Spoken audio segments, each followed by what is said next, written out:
Hoy vamos a ver una de las historias más fascinantes. El nacimiento del Nilo, el descubrimiento del nacimiento del Nilo, las montañas de la luna.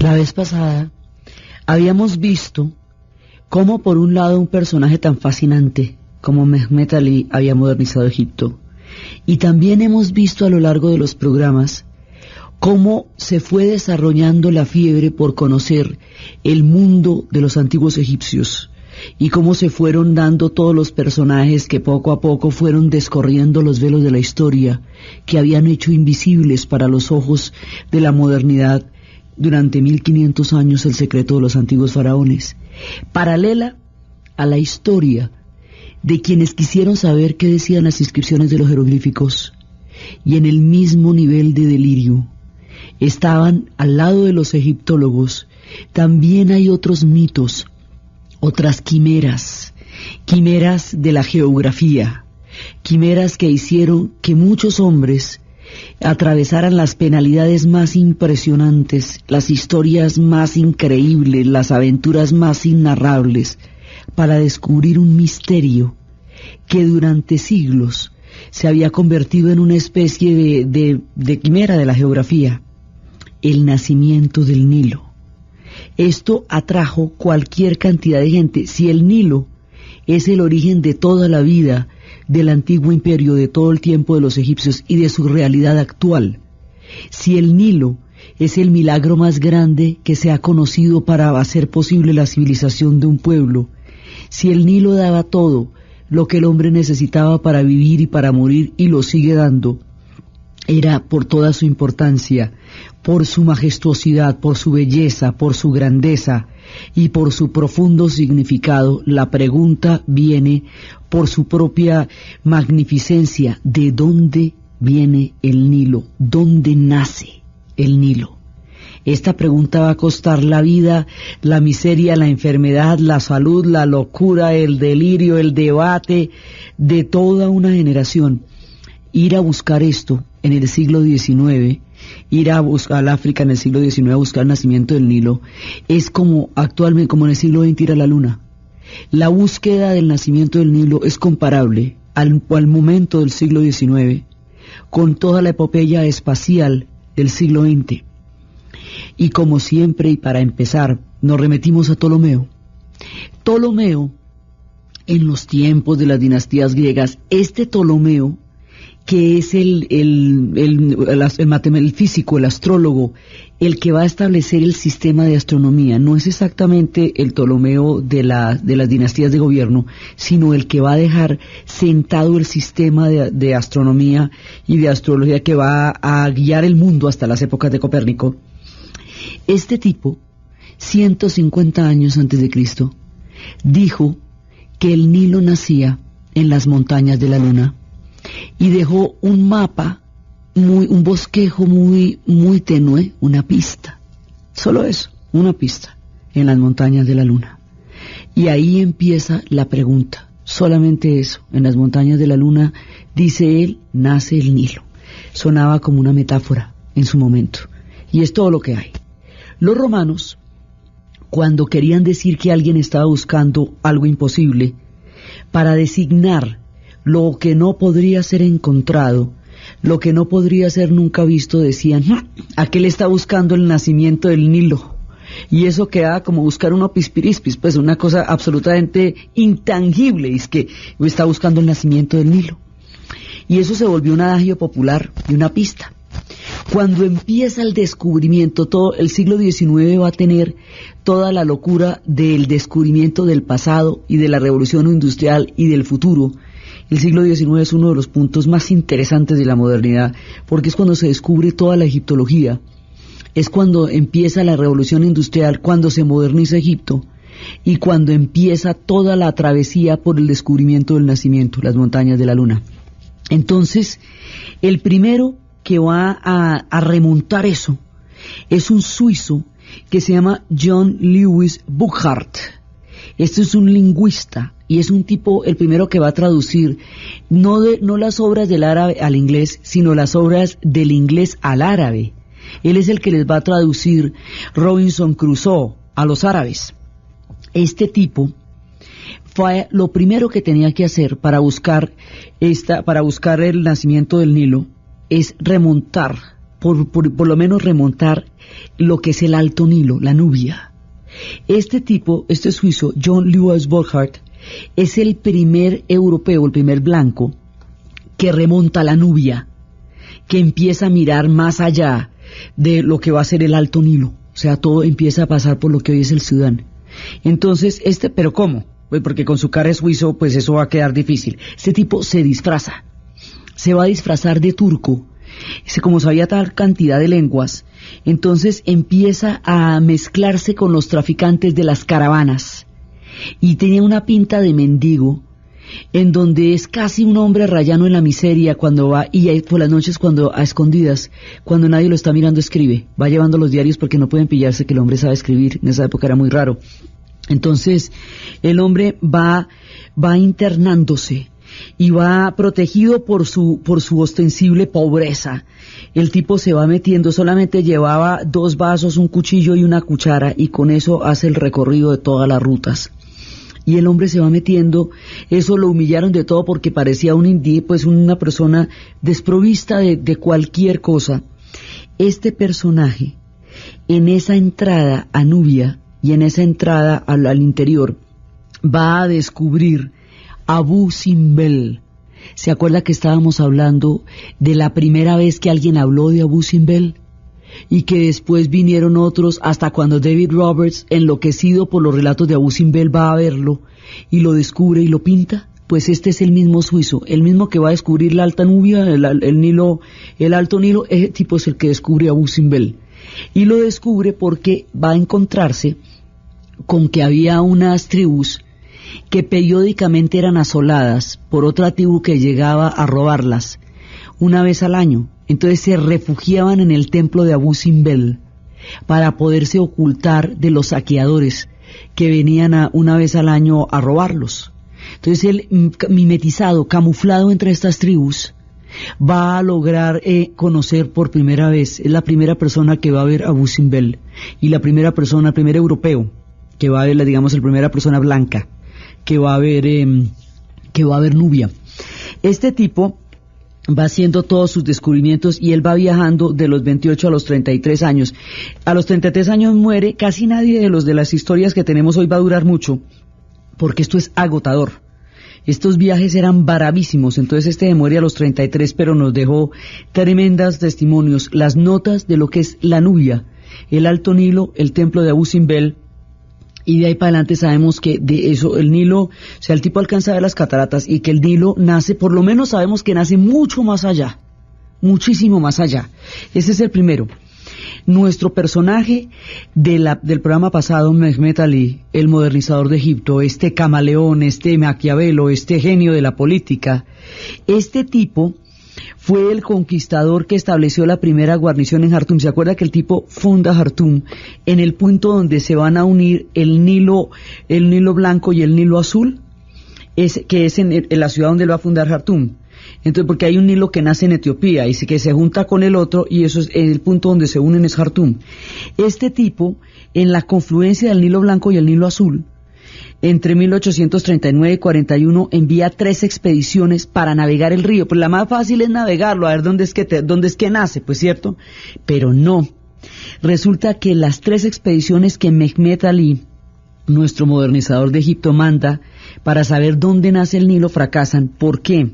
Porque hay rápidos, hay cataratas, y esos rápidos impiden la navegación, pero además el papiro, que está alrededor del Nilo. Acuérdese que el señor del Alto y Bajo Nilo era el señor del papiro y del loto.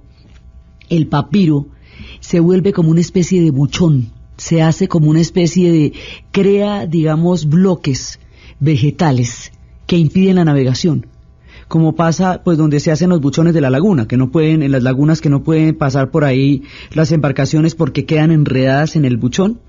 Pues algo parecido es lo que produce el papiro. Entonces los rápidos, las cataratas, el papiro hacían que el río no fuera navegable hasta el punto de poder saber dónde nace. Entonces pues lo mismo, ya llegamos un poquito más allá de Nubia, pero en todo caso esto no se puede navegar. Entonces fracasan las 3 expediciones por la jungla y el papiro. Luego, todo esto va sucediendo a lo largo del siglo XIX. Luego van a llegar un par de pastores protestantes alemanes, todos vestidos de negro, con un paraguas. Se veían chistosísimos en ese clima y en ese calor tan tenaz. Y estos vestidos de negro, Biblia en mano y paraguas en la otra. Y empiezan a establecerse en lo que actualmente es Kenia, para hacer traducciones de la Biblia al Swahili. Y empiezan a tratar de evangelizar las tribus. Ellos van a buscar el contacto con la tribu Kamba, es allá donde quieren, y resulta que se van a encontrar, adentrándose en la expedición, con que hay un punto en el corazón del África, donde hay unas montañas nevadas, que tiene chátar en la punta, con una nube encima blanca como una especie de mantel. Esas montañas tienen nieves perpetuas y suben a 5.895 metros de altura. Esas montañas se llaman, Quilima significa montaña y Yaro significa caravana. Son las montañas de las caravanas, el Kilimanjaro. Y como son nieves perpetuas lo que tiene, esas son las nieves del Kilimanjaro. Eso sería después una película con Ava Gardner y que sería más adelante. Esas tribus, allá descubre que existen esas montañas. Eso no era posible, nadie se lo imaginaba. Estos misioneros con su Biblia y sus paraguas alcanzan la alucinante visión del Kilimanjaro.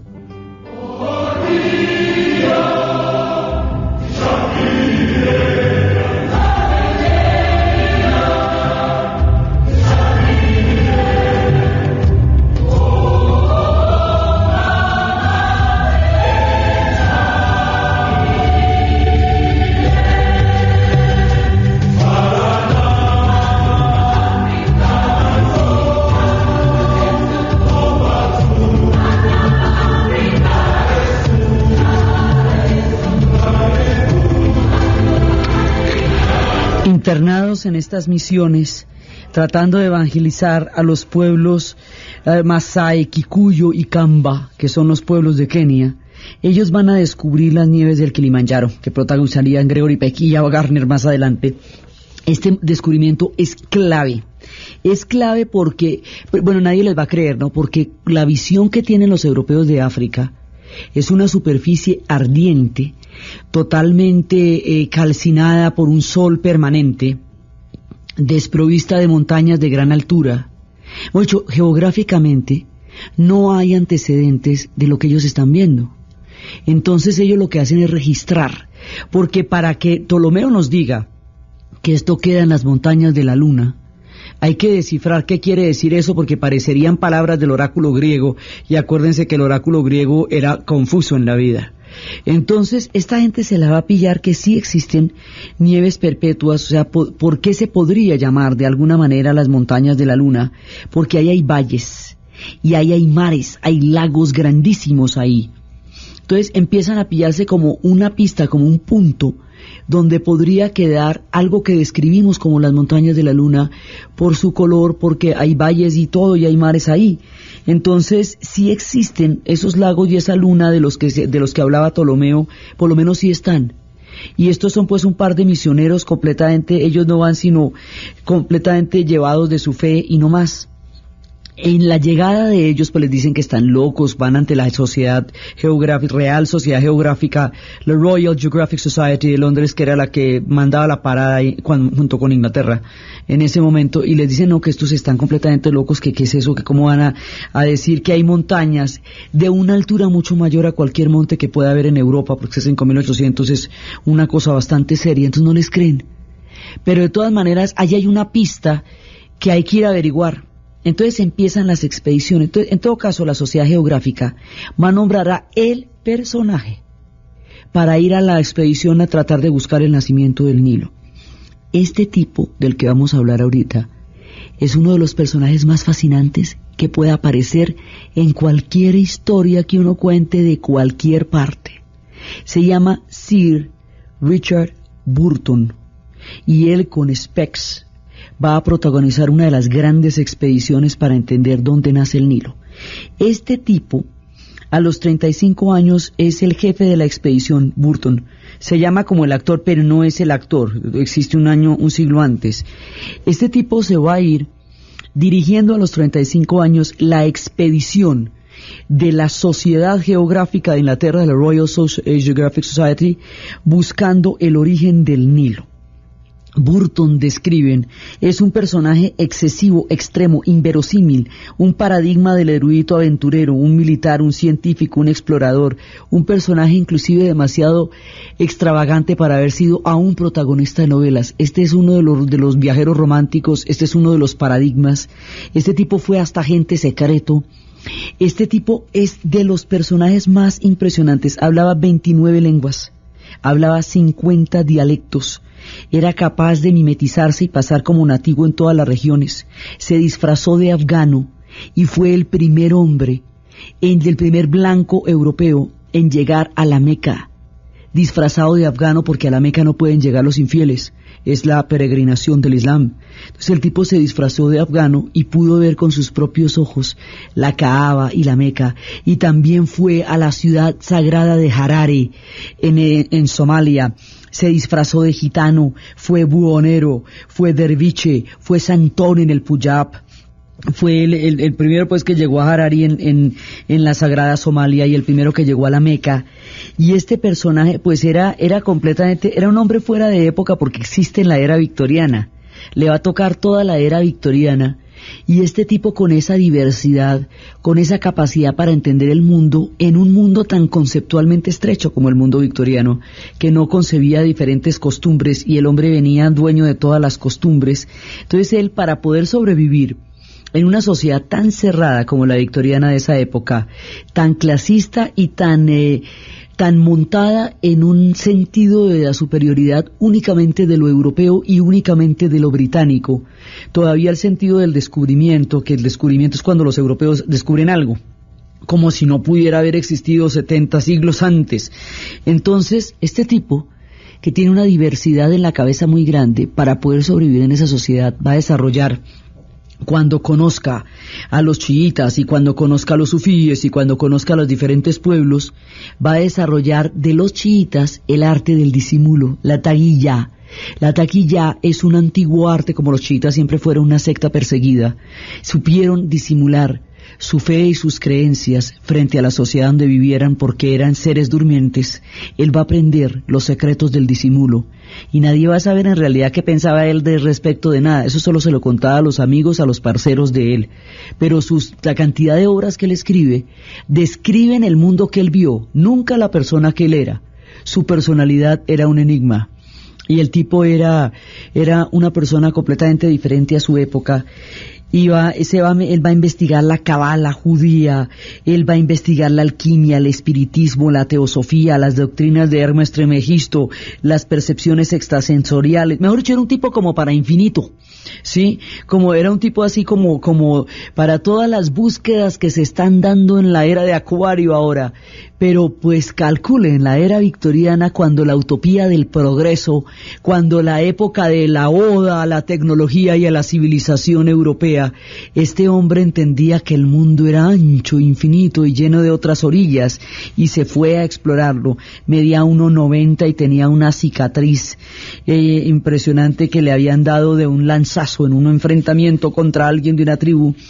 Fue el pionero de los estudios etnológicos, era agente secreto, o sea, uno de los que estaba metido en todo el gran juego que es como se llama a la geopolítica de la Gran Bretaña, en ese momento entre Inglaterra y Rusia. Este tipo es el que va a traducir para los occidentales y es por él que conocemos el Kama Sutra, el Arangaranga que son los libros del placer, o sea, todo lo que son los libros del placer, el jardín perfumado de los árabes, el Arangaranga de los hindúes y el Kama Sutra del hinduismo, los va a traducir Richard Burton al inglés y es por el que se conoce, y va a traducir otro libro por el cual el mundo lo conocerá siempre, y es el primer traductor a lengua inglesa para los occidentales directamente del árabe de las 1001 noches. Este tipo tradujo las 1001 noches y es por el que se conoce. El Arangaranga y el Kama Sutra los tradujo del hindi y esto los va a traducir del árabe. Entonces, este personaje va a ser, y por supuesto, su sentido del mundo es completamente diferente, de la moral, de todo. Él se casó, tuvo un matrimonio muy largo y muy feliz con una mujer, Elizabeth, que era católica. Y en aquella época en Inglaterra los católicos estaban out. Entonces eso quedaba tan exótico como si hubiera traído una princesa del corazón del África para casarse con ella. Y con esta mujer tuvo un matrimonio súper chévere durante mucho tiempo. Richard Burton es el personaje en el que se inspira Rudyard Kipling para sus obras. Él es el personaje de Kim, el misterioso agente británico. Y él es el personaje, él va a ser un personaje de culto en ciencia ficción. Se va a hacer una novela en el siglo XX que se llama El mundo del río, donde él es Phyllis Farmer, un alma que reencarna para buscar los ríos donde nacen las civilizaciones. Este personaje, capaz de mimetizarse para entrar a la Meca o a Harari, la ciudad sagrada de los somalíes. Este personaje, que después de haber conocido todas las religiones, se va a acoger al sufismo y va a terminar siendo un místico sufí, el de todo lo que habíamos hablado del océano de amor cósmico, que es una de las vertientes de la riqueza del antiguo Irán, que van a ser los sufís. Va a ser un danzarín derviche, que también son los sufís, y va a conocer a los gitanos en la India. O sea, este tipo es como Melquiades, cuando llegaba a Macondo con fiebres contraídas en el Médano, de fiebres de Médano contraídas en Singapur durante sus viajes. Un tipo así, como Melquiades, pero en la era victoriana. Este personaje, así de fascinante, de complejo, de multifacético, entre otras cosas, pues es un geógrafo, un expedicionario, y es al que van a mandar, ni más ni menos que a Richard Burton, es al que van a mandar comandando la expedición para verificar qué era lo que habían dicho estos misioneros que habían llegado de Paraguas, estos misioneros alemanes. Todo se centralizaba en ese momento en Inglaterra. Entonces la Real Sociedad era la que daba el visto bueno sobre si las cosas eran o no eran de esa manera. Cuando llega el testimonio de los misioneros con sus paraguas, este tipo va a ser enviado a verificar qué era lo que estaba pasando allá, porque por extravagante que fuera le creían, porque era un personaje de todas maneras de una capacidad de trabajo. Entonces lo que Johann Rebmann y Ludwig Kraft, que era como se llamaban los misioneros alemanes, todos vestidos de negro y de paraguas, van a traer de información acerca de la existencia de estas montañas y de valles y de ríos, y que ahí sí puede estar el nacimiento del Nilo y los que descubren las nieves del Kilimanjaro. Eso se lo van a mandar a verificar a Richard Burton. Entonces por eso es que él va con Spex para la expedición a descubrir el nacimiento del Nilo. El tipo se va para allá y empieza la expedición. Esta expedición va a ser dolorosísima porque van a enfrentar muchas cosas. Ellos van a enfrentar, les va a dar desintería, les va a dar malaria, van a tener las cegueras temporales, que son enfermedades que dan allá. Van a estar con la visión borrosa, con un permanente dolor de oído. Imagínese usted, hágase este viaje con un dolor de oído para que vea cómo le queda de tenaz la cosa. Van a estar allá, van a enfrentarse con tribus hostiles, muchas veces van a recibir ataques, van a tener fiebres impresionantes. Digamos, sigue siendo un misterio a todo lo largo de esta historia. ¿Por qué tanta gente está dispuesta a sufrir tanto para averiguar una quimera de la geografía? ¿Dónde nace el Nilo? Entonces los hombres se van por allá y empiezan a avanzar y avanzar, pero entonces mire, usted como no puede navegar el Nilo, no lo puede navegar porque ya hemos visto, yo ya lo intenté en Mehmet y no nos funciona. Entonces intentan entrando por Zanzíbar. La idea era cruzarlo por el continente, pero eso es una jungla. Entonces muchas veces les toca atravesar la selva, no a lo largo, o sea, no viniendo desde el país de Egipto, sino viniendo desde Zanzíbar. y desde Zanzíbar es que llegan allá. Entonces empiezan a mirar y empiezan a andar y van a hacer pues la travesía más impresionante de todas. Y ya cuando están a las orillas de un lago, se avista un lago muy grande, como un mar interior, y eso nos va coincidiendo. Ya tenemos las nieves perpetuas, las montañas, y ahora hay un lago y hay valles. Eso nos va coincidiendo un poco con la pista de Ptolomeo, y están él y el otro personaje que va a ir con él es Speck, John Speck. John Speck es un personaje completamente diferente a él, es un oficial británico ortodoxo, eficiente, serio, tenaz, valiente. Es un hombre muy detallista que escribió hasta los más mínimos incidentes de la exploración y las terribles penalidades. Y cuando ya van llegando a este lago que atisban, Burton está casi paralítico, el otro está casi ciego. Entonces estaban en un par de burros y descubren ahí en el lago Tangañika, y empiezan a mirar ahí y a ver cuáles son las implicaciones de que sí hay un mar interior. Pero Burton ya no puede más, está demasiado enfermo, no puede seguir. Entonces va a mandar a Speck para que averigüe sobre la existencia de otro mar interior. Ya habían descubierto uno que era el lago Tangañika, que es enorme, pero sabemos que hay otro mar interior. Entonces vaya a ver dónde queda, pero yo ya no puedo moverme. Vaya usted a ver dónde queda. Entonces el tipo se va a ir a ver dónde queda ese lago interior.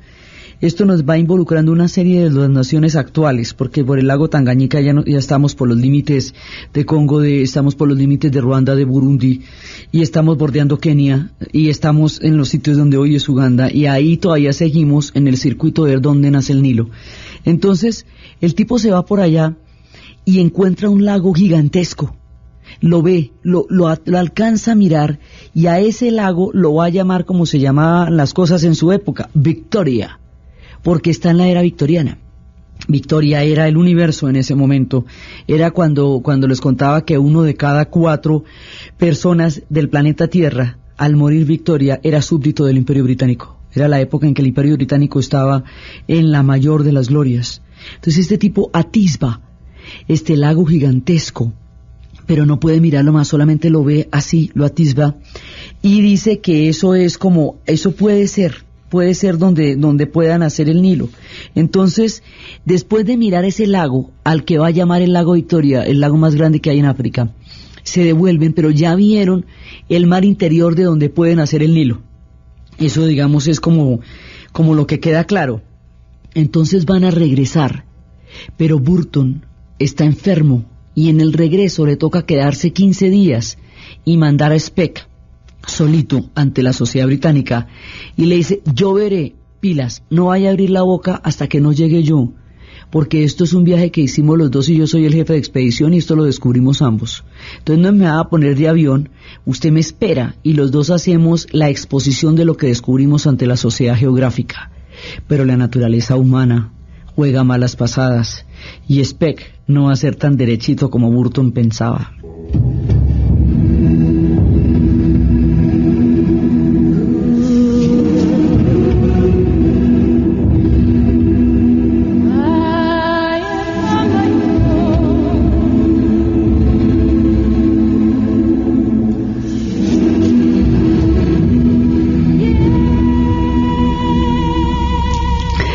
Burton queda enfermo en Adén. Tiene que llegar 15 días después. Y mientras tanto Speck no se aguanta y se presenta ante la sociedad geográfica y se echa todo el rollo de lo que descubrieron y se atribuye todo el crédito de la expedición y pasa por encima de la jefatura de Burton y de la lealtad a Burton. A diferencia de Howard Carter, que se esperó el mes que Lord Carnarvon le dijo que se esperara antes de sacar los sellos de la tumba de Tutankamón, este tipo sí fue y abrió la boca. Y en el momento en que el tipo llega y dice que salen de ese lago, a Burton se le salta la piedra. Semejante personaje que es Burton, agente secreto y todo, usted piensa que Burton está pintado en la pared. Burton no está pintado en la pared. Entonces el tipo no se va a aguantar que le vayan a hacer una cosa de esas en una de las expediciones más importantes de todo el siglo XIX, que era además un reconocimiento del otro mundo, que lo mandaran como jefe de la expedición, a un personaje que va a conocer todo, que era digno del entendimiento de todos los mundos, porque fue capaz de ver todas las civilizaciones que existieron en su época le cabían en la cabeza a este personaje, para que venga el otro y simplemente por el problema de que este estaba enfermo, se lee adelante y se atribuye al cuento. Entonces dice, bueno, además porque como Burton no alcanza a llegar, él tiene la visión ya borrosa de lo enfermo que está en ese momento, entonces si el que llega a ver el lago es Speck. Entonces Burton le dice, bueno, entonces ¿sabe qué? Si usted dice que ese es el nacimiento del Nilo, pruébelo. Usted vio un lago grande, a ver ¿de dónde va a sacar usted que de ahí nace el Nilo? Entonces Burton lo que hace es que le genera una polémica en la cual lo reta a que pruebe que realmente encontró el nacimiento del Nilo. El tipo no lo puede probar porque no existe en esa época lo que se necesitaría para saberlo de verdad, la aviación. Después les contamos por qué era que esto no se podía descifrar de la manera como estaban planteadas las cosas en el siglo XIX.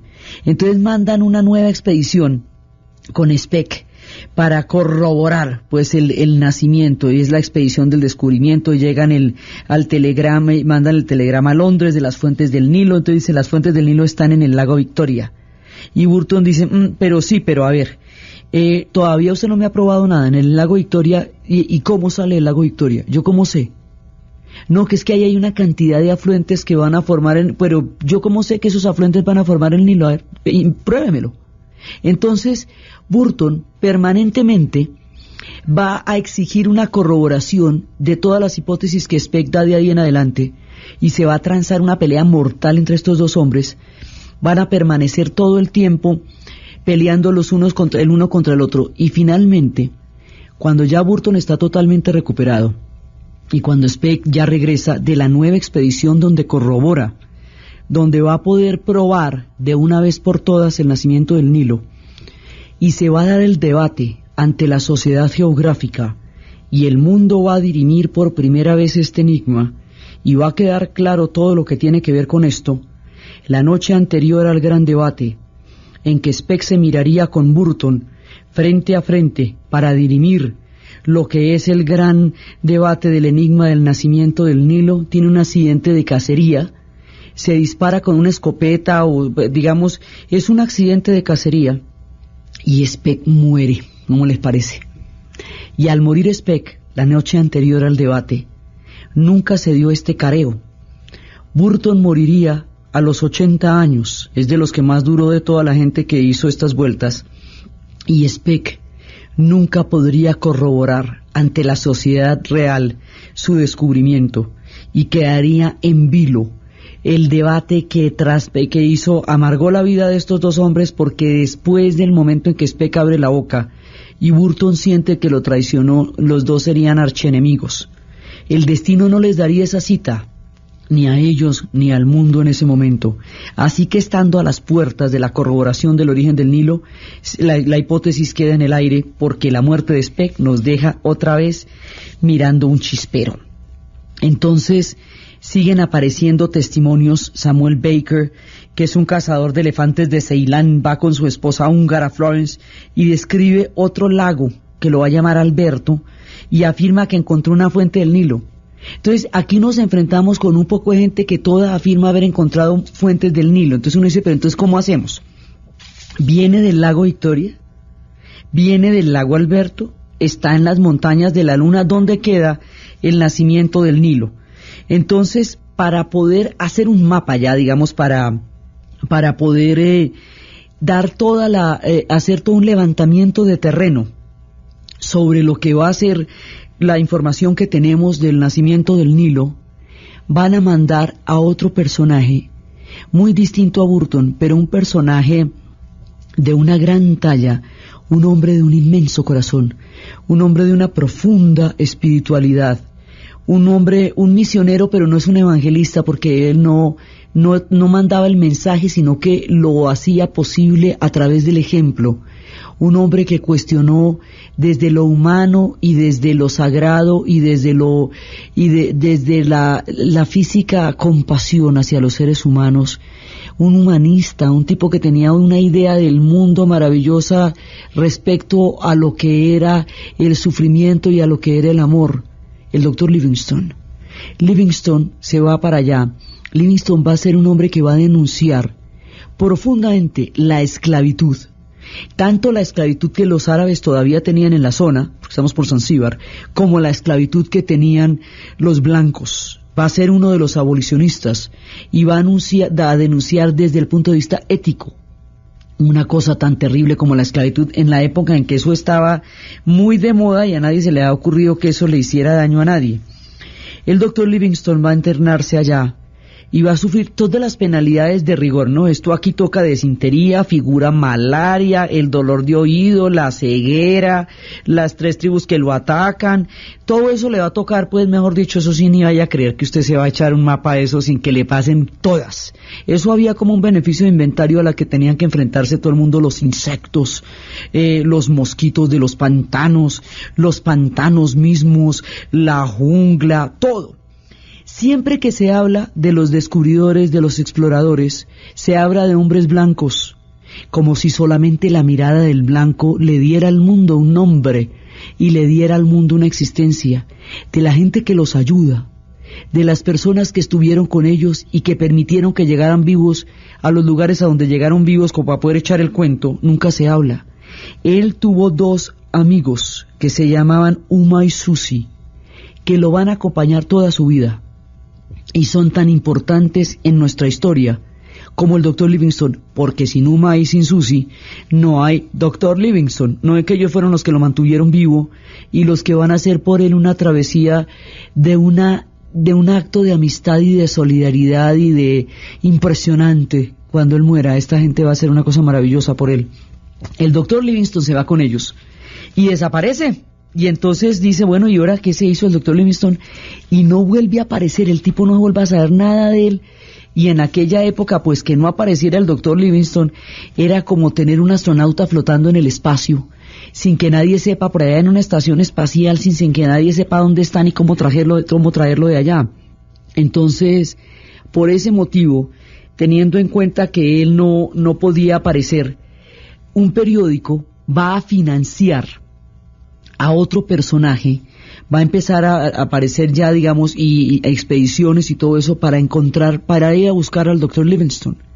El otro personaje se va a llamar Henry Morton Stanley, y estos harán una pareja triunfal en la historia, Stanley y Livingstone.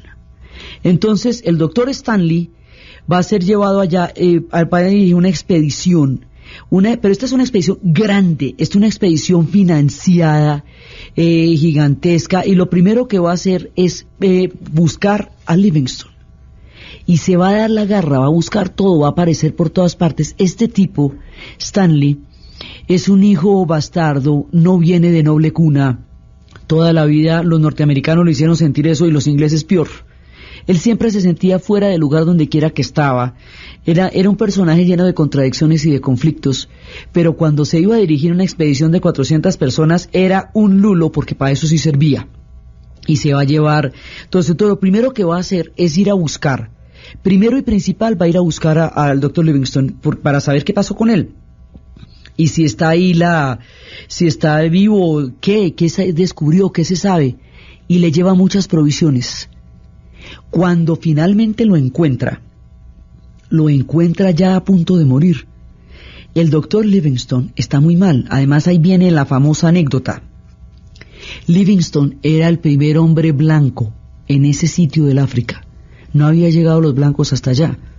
Entonces, cuando lo ve, primero Uma le cuenta, ¿no?, que llegaron unos hombres blancos, pues así como él, parecidos a él, y que vienen a verlo. Entonces, cuando Stanley lo ve, le dice el doctor Livingstone, supongo, porque además no había otra posibilidad, no había nadie más así en toda el África. Y se ponen a charlar. Livingstone estaba tan supremamente, pero Livingstone era un hombre muy humilde, estaba tan agradecido, tan contento, tan emocionado que no le dijo nada, pasó hasta por antipático y lo que estaba era conmovido. Le lleva las provisiones. Con las provisiones que Stanley le va a llevar a Livingstone va a hacer 2 años más de travesía, 2 años más de exploración. Eso le prolonga la vida 2 años, se la salva porque el tipo ya estaba ahí, y en ese momento lo trata de convencer de que regrese a Inglaterra y que hagan juntos pues toda la historia, y no lo logra convencer. Livingstone continúa atravesando el África con su corazón completamente comprometido con esas tierras y buscando este fantasma que está enloqueciendo a todos, el nacimiento del Nilo.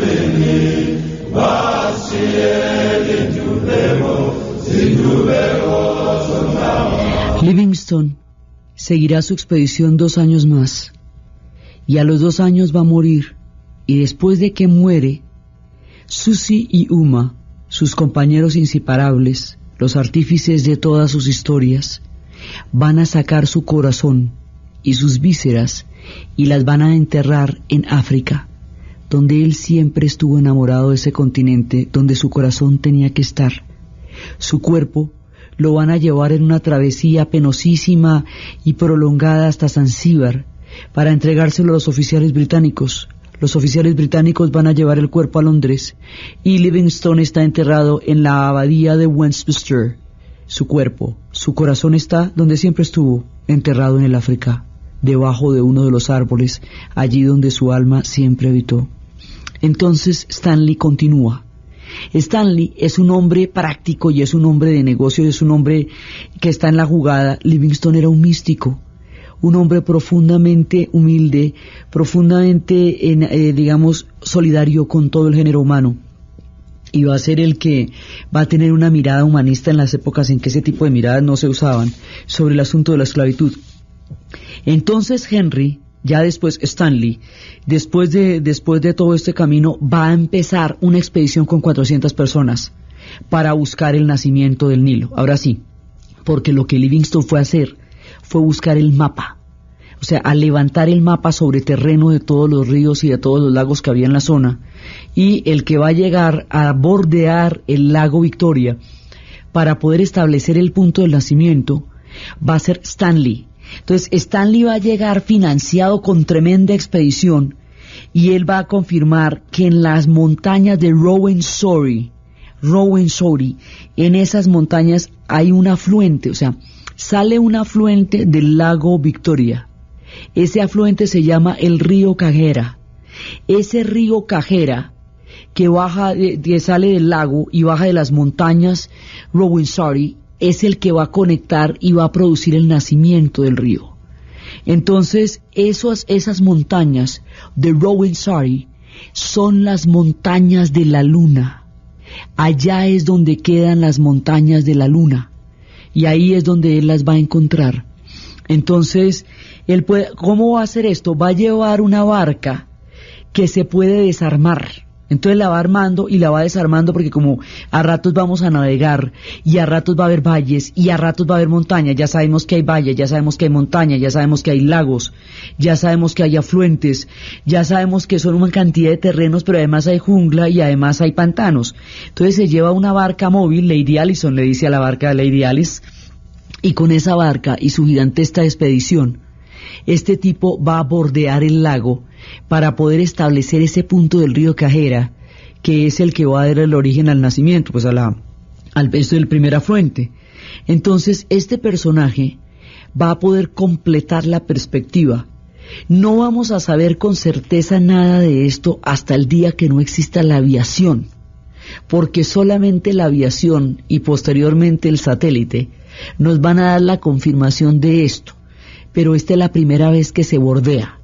Entonces el tipo ya lo logra establecer y mientras tanto pues es cuando duran todo ese tiempo tratando de llevar 2 años después cuando muere Livingstone, que van a durar 8 meses embalsamado el cuerpo, llevándolo hasta Zanzíbar para entregárselo con todas las documentaciones y las notas de todas las expediciones que hizo Livingstone, y por eso es que se conoce su trabajo.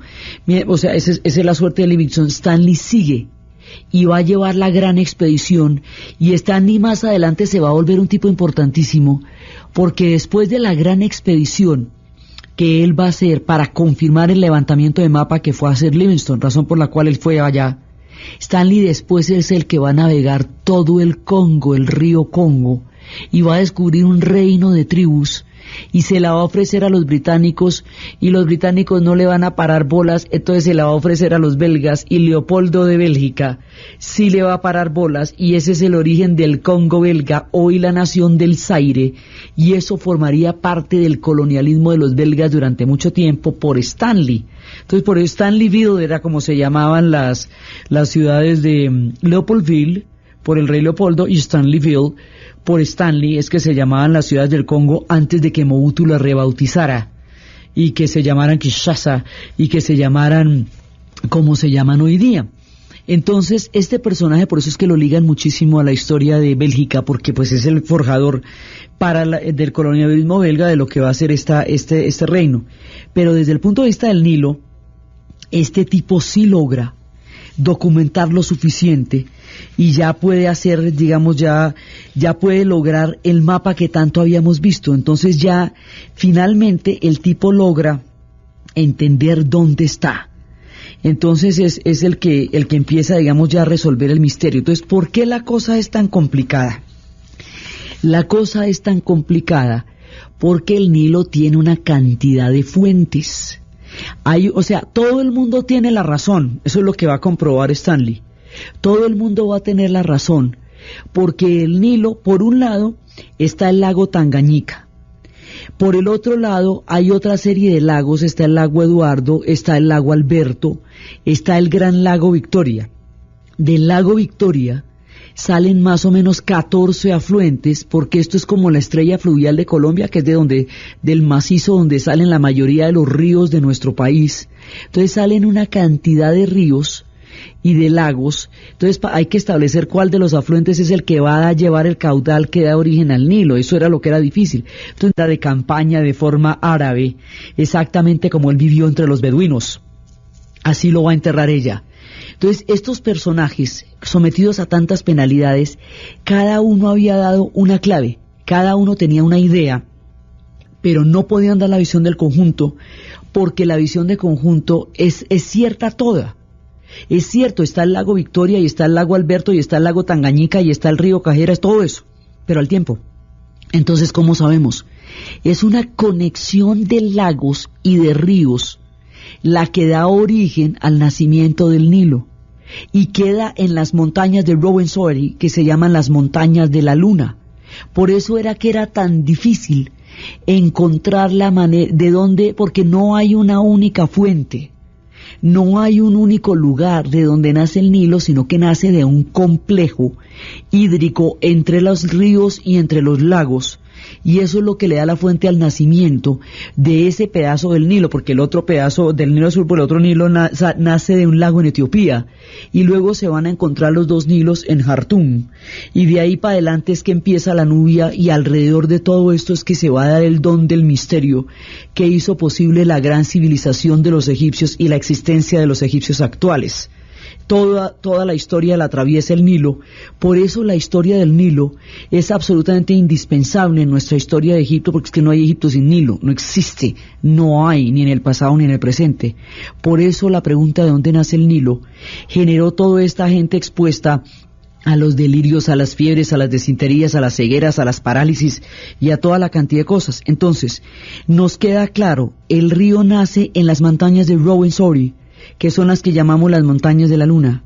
El río nace del lago Victoria a través del afluente del lago Cajera, y ese afluente del lago Cajera es el que descubrió Speck. O sea que Stanley termina dándole la razón a Speck, pero ya Speck está muerto, termina confirmando las hipótesis de Speck cuando logra hacer el levantamiento completo del mapa. Y descubren, cuando ya hacen el levantamiento del mapa, que estas Rwenzori, que son las montañas de la luna, eran lo que había dicho Ptolomeo desde el principio. O sea, empezamos con una pista. ¿Dónde nace el Nilo? Ptolomeo nos contesta, en las montañas de la luna.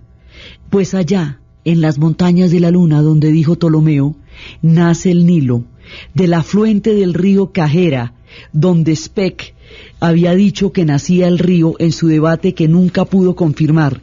En 1952, ya con la existencia de la aviación, se hizo un monumento exactamente donde dijo Speck y exactamente donde dijo Ptolomeo, confirmando de una vez por todas que allí, en el río Cajera, procedente del lago Victoria, en las montañas de la Luna, confirmando la hipótesis de Ptolomeo y de Speck, es donde nace el Nilo.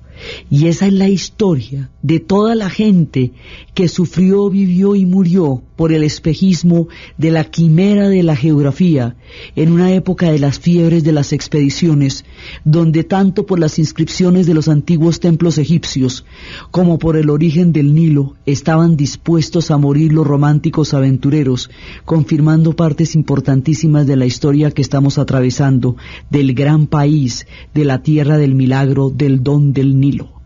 Egipto se volverá un país moderno y estará sometido al gran juego, y las potencias harán pasto de él, y estará metido en el corazón de los conflictos, y esos conflictos que van a atravesar el destino de tiempos del gran juego y la compleja geopolítica que los va a llevar al siglo XX, es lo que veremos en el siguiente programa.